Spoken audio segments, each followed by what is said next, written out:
All right, on our hotline right now, we have Dr. Sherry Tenpenny. Dr.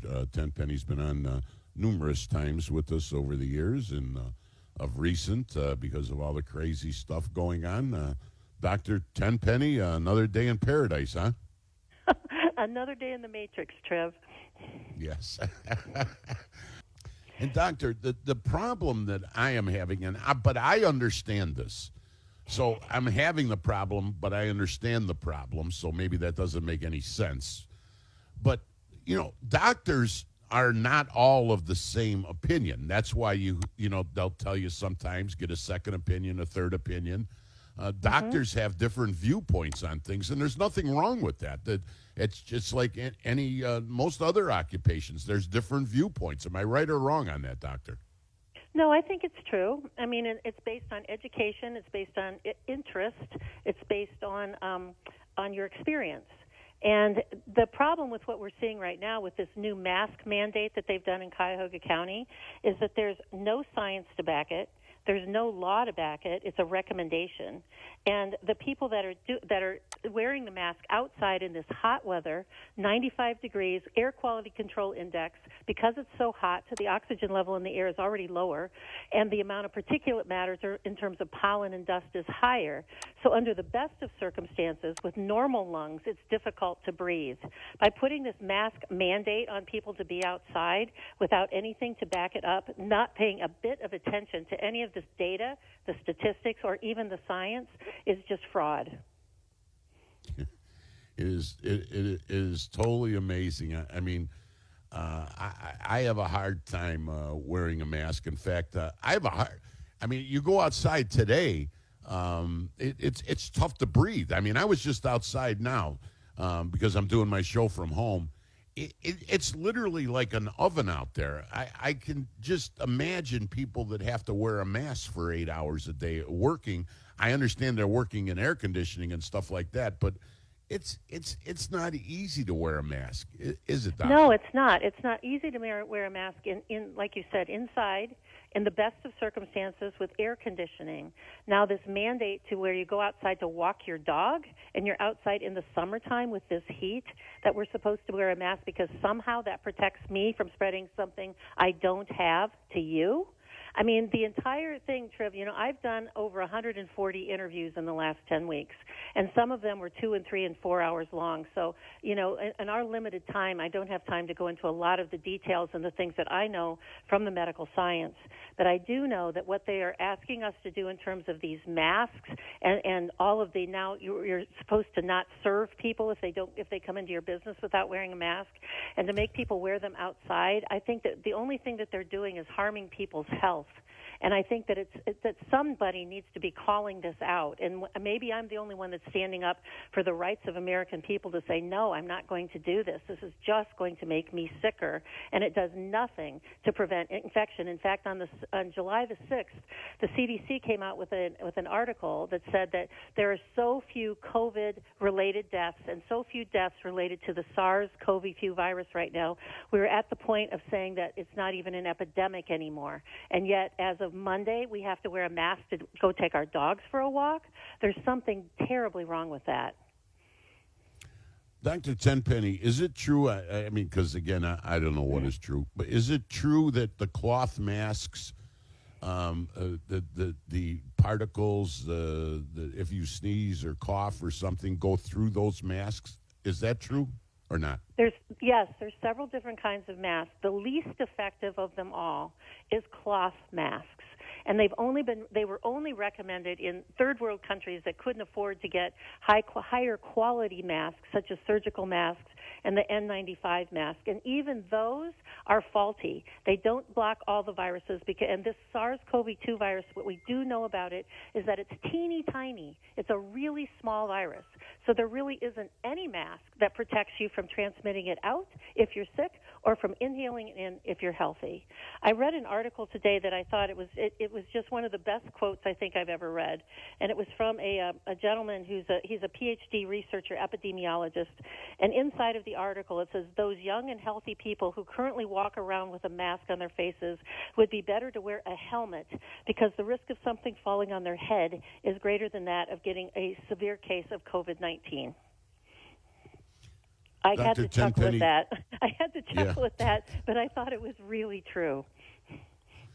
Dr. Tenpenny, not to change it off the mask, but the CDC today said that kids, we're much better off having kids in school than not in school. Your opinion on that? Absolutely true. The lack of socialization that's happened to these kids and the things that they've had to give up in terms of sports and music and socialization and art and plain old learning has just been horrible on so many kids. I have so many friends that that have families that they've just been devastated. And then I see pictures of them putting masks on little bitty babies, which is just like abusive, because we know that kids under the age of 10 rarely, if ever, even get one of these infections, and even people under the age of 25, if they get sick, they recover uneventfully. We have made a mountain out of a nothing burger virus, Triv. We really have. And the immune system, too, could you get back to that for a second, Doctor? The immune system with kids staying home, is their immune system affected, or is that BS? No, their immune system would be affected from several different perspectives. One is that they haven't had an opportunity to be exposed to this virus that doesn't even cause infection in children, and to develop an intrinsic type of immunity that people would refer to as natural herd immunity. And also that just the amount of stress, depression, and sadness, and eating junk food, if they happen to be in the house all the time and not getting outside and doing sports and exercise, all of those things also have a negative impact on the immune system. Would you be willing to debate on the show Dr. Fauci if we could get him on? Absolutely. There's a guy. Did you notice how much I hesitated on that one, Trev? How long it took me to answer that? Dr. Tenpenny, whether people believe what you say or don't believe what you say, that's irrelevant. You don't change what you say from day to day. That's the one thing that's really killing me about some of the medical supposed experts that are being confided in. Their opinion on this changes from day to day, Doctor. It not only changes from day to day, there is absolutely no logic in it. Like, for example, you live at home with your spouse or significant other. You are there with them all the time. But if you get in a car with the windows up to drive to downtown Cleveland, both of you have to have on a mask or you're going to get fined. You've got kids out playing out and getting ready for football. They can go and tumble all over top of each other. But if you're sitting up in the bleacher seat, you have to maintain social distancing and wear a mask. I mean, and I could go on and on and on with examples. There's no logic to this whatsoever. I've heard people tell me when they go into a restaurant, they need to wear a mask when they walk inside the restaurant, but as soon as they're seated at their table, they can take the mask off. They can sit there and talk to people, they can have their meal, but if they have to go to the bathroom, they have to put the mask back on to walk through and go back to the bathroom. There is no physiological, biochemical, epidemiological, any sort of science that would say that makes any sense.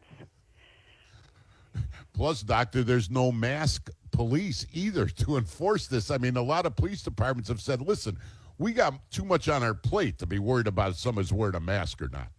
I know. I heard the gentleman who is the sheriff from Butler County, I heard him the other day on the radio saying, please, if you got a problem with somebody not wearing a mask or not social distancing, call the health department. Report them to the health department. Don't call 911. Don't expect us to come and take care of that. That's not what we're trained to do. Go overwhelm their answering machine, not ours. This is their rules, which I would say are silly rules. I mean, take a classroom full of kids. If there's 30 kids in the classroom and 10 of them come down with strep throat, they've all been exposed, but only 10 of them got sick. So just exposure is not equivalent to becoming sick. And that's the other reason why this mask and social distancing and all these rules that they put upon us has no basis in science and really doesn't function in reality. Dr. Tenpenny, immune system, since we brought that up, for people listening, very important, your immune system. Any tips for people to build their immunity, their immune system? Any tips Yeah, you have? a couple things that we just mentioned. I mean, if anybody's going to get tested for anything, what they should get tested is their vitamin D level. And to be completely functional and protective, your vitamin D level should be somewhere between 80 and 100. Taking a minimum of 3,000 milligrams of vitamin C ascorbates every day will keep your white blood cells healthy. Washing your hands, but not obsessively, really helps. Getting exercise, eating organic, getting adequate sleep, doing things that are healthy for your body and your mind. I mean, all of those things always help your immune system. Staying away in our office, which is in Middleburg Heights, our office, we tell people to stay away from the great whites, which is white sugar, white flour, white cows, homogenized cow's milk, and white rice, because they're empty calories and they do things that are adverse, that have an adverse effect on your immune system. So eat lots of fruits and vegetables, eat as much organic as you can eat, get as much good quality meat and chicken and eggs as you can afford, and that's really what you need to do. It's eat, pray, love, right? Those are the things that keep you healthy. Doctor, it's funny you brought up white because I cut out white flour and lost anything that had to do with white flour. I lost 63 pounds doing that. Oh, God bless you. And that's exactly right. And I can assure most of your listeners, if they did that, the same thing would happen in their life. They would get much healthier, their GI tract would be healthier, and they could lose a lot of weight. And I would couple that with white sugar, white refined sugar. If you like something sweet, do something with stevia, do something with honey, maple syrup. You find a different way to put sweetness into your palate as opposed to white refined sugar.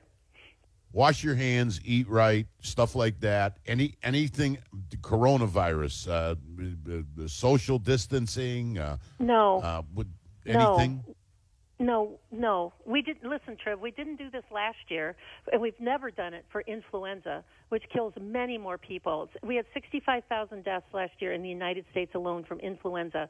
We did not crash the global economy, force people to wear masks against their will, do social distancing, which is the decimation of humanity as we know it. We did none of this. This is about political power and control. And look at what they've done to businesses. Look what's happened to the economy. We've decimated the restaurant business, the travel industry, all of these things over really nothing.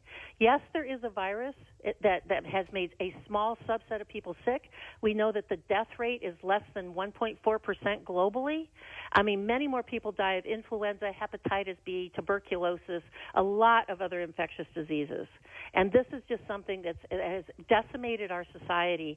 And I'm hoping, thank you for allowing me to be on your show to talk about this, because this mask mandate has got to stop. We've got to let people know it's doing nothing but making them sick.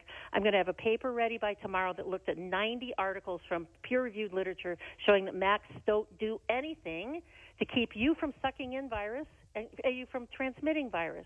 But it makes a whole lot of people sick. In fact, there's an article that came out of Bulgaria from lead Eastern European pathologists that this guy said, I can tell you unequivocally there's going to be more high blood pressure, more heart disease, more cancer, more chronic illness from this mask-wearing mandate than we would ever see deaths from coronavirus. So even with the stuff going on, you're seeing people, they can come to the clinic and actually see you, right? Yep, we've never shut down. We've maintained some of the rules that have come from the state medical board. But I can tell you, Triv, when you look at some of these new rules that they're doing, you really look at them, they're all recommendations. They're not rules. There's not laws. The only people in the state that can pass a law is our legislature. Our governor can't. Amy Aston and whoever her replacement is can't. Mayor Jackson can't. They cannot pass laws. That's only our legislature. They've made these recommendations. And how can you make a mandatory recommendation? Isn't that like saying a little pregnant? I mean, it's either recommended and you can follow it or not, or it's a mandate. It can't be a mandated recommendation. And so there's a lot of things, a lot of misinformation that's going on, and a lot of people everybody that I've talked to is like, I hate these masks. These are stupid. I shouldn't have to wear them, but I have to have them for my job. So it's like the employers need to get some education about what they are enforcing that are impinging on people's health care, health freedoms, and constitutional rights. Dr. Tenpenny, not to put you on the spot, but after 2 months of press conferences, maybe even more, what did your opinion of Dr. Amy Acton? she's a mouthpiece of the propaganda machine. She never looked into anything. I felt like always that she was kind of handed a script and said, "Here, read this. This is the party line you're supposed to push forward," because much of what she did, and she was DeWine's little puppet, and so much of what she was saying was just the party line propaganda, which, again, like you've already said, Triv, it changed like week by week by week. In the first part, the first time Fauci and Birx and Trump come out on the stage, if we do absolutely everything right, we may only lose 2 million people in America. The next week, that dropped to 200,000. The next week, 80,000. Now, a few people died, and now we know that the people that died on ventilators, it was because of medical mismanagement. Not to blame the doctors, because the doctors were trying to figure this out in real time. But now that we've got perspective, and now that we've got data, now that we've got new information, we should change these early on recommendations. Our public health department, our government should say, you know what, now that we've looked at this, we need to change course here, because some of the things that we did early on for protection no longer apply. We need to change course here. But instead, they're doing everything they can to maintain the dialogue. All right, Dr. Tenpenny, ton of people, how they want to know where they can get a hold of you one more time, please. Okay, if you want to hear more about me talking like this conversation that Triv and I have had, you can go to drtenpenny.com, drtenpenny.com. Scroll down where it says radio and podcast. There's a lot to choose from. If you want to find me at the clinic, it's Tenpenny IMC, like Integrated Medical Center, Tenpenny Iris MaryCharlie.com. All the information about the services that we offer there, all the things that there's phone numbers there. There's myself, there's another physician. We've got 3 nurse practitioners, a physician assistant. So there's plenty of capacity, and we've never closed our doors through this whole thing. And we've maintained keeping people well, and the people have been very grateful that they could still come and see us. When all the other doctors in the city seem to be doing telemedicine, we could actually have in-office meetings with our patients. Dr. Tenpenny, have a great weekend, and we'll be talking again soon. Thank you very much, Doctor. You're welcome, Triv. You too. Same to you.